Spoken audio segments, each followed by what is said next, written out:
what would be the difference between a mere warning and a threat? I mean, warning and a threat, sir, ma'am. At what point does a warning become a threat? Well, Your Honor, if I'm going to based on our investigation, kung i-apply ko ho yung Hindi na. yung You don't have to. Just asking you your legal opinion. You're a lawyer. It actually does, but if I still have time, I have a follow-up question for all. Do I? Well, anyway, everyone went over time, so since my bell hasn't No, you rung- don't, but you can ask your final question, madam. Yeah, just a quick follow-up. Siguro sa witness na lang. You mentioned the word threat, no? So can you just elaborate on that? What to you would be the difference between a threat and a sorry. I don't know if you uttered the word that I want to ask you now, no? But you did. You referred to threat, of course. What would be the difference between a mere warning and a threat? I mean, warning and a threat, sir, ma'am. At what point does a warning become a threat? Well, Your Honor, if I'm going to based on our investigation, kung i-apply ko ho yung Hindi na. yung You don't have to. Just asking you your legal opinion. You're a lawyer. You may answer. Is it not correct, Mr. President? If I he think, knows, if he knows.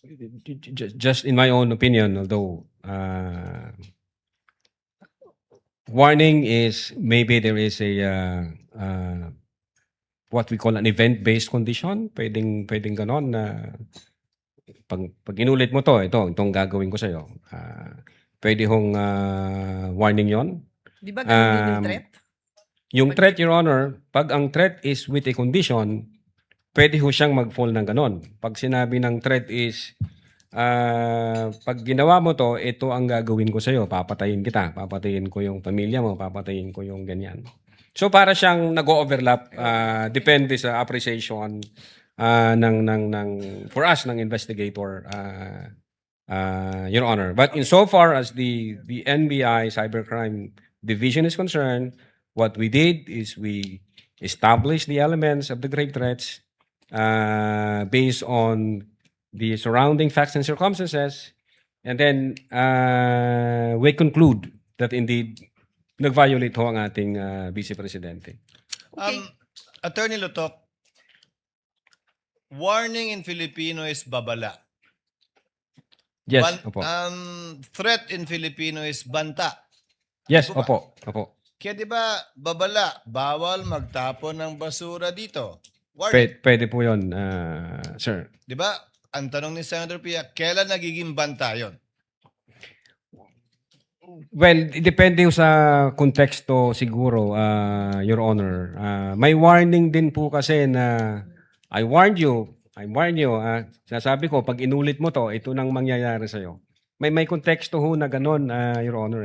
Na somehow nag-overlap siya doon sa elements ng grave threats na conditional, na sinabi na pag ito ang nangyari, ito ang gagawin ko sa'yo. So, depende ho sa konteksto, Your Honor. So depende sa konteksto, sa delivery, sa taas ng boses, gaano kagalit, may kapasidad, Yes po. maraming bagay. Yes po, Your Honor. Senator Judge Pia? Yeah, so in other words, Your witness? it depends on the circumstances surrounding the incident or at the time that Yes, the yes, ma'am. utterance was made. Yes, ma'am. Okay, so laging contextual. Okay, maraming salamat sa lahat. I just want to emphasize na, Mr. Presiding Officer, I posted my question to each of the counsels and the witness precisely so that tayo masabihan na may bias. Isa lang yung binibigyan natin ng opportunity to explain their side. I really genuinely just wanted to know what their appreciation of the definition of grave threats is. Thank you so much. We thank the good Senator Judge for intervention. All of the comments are noted.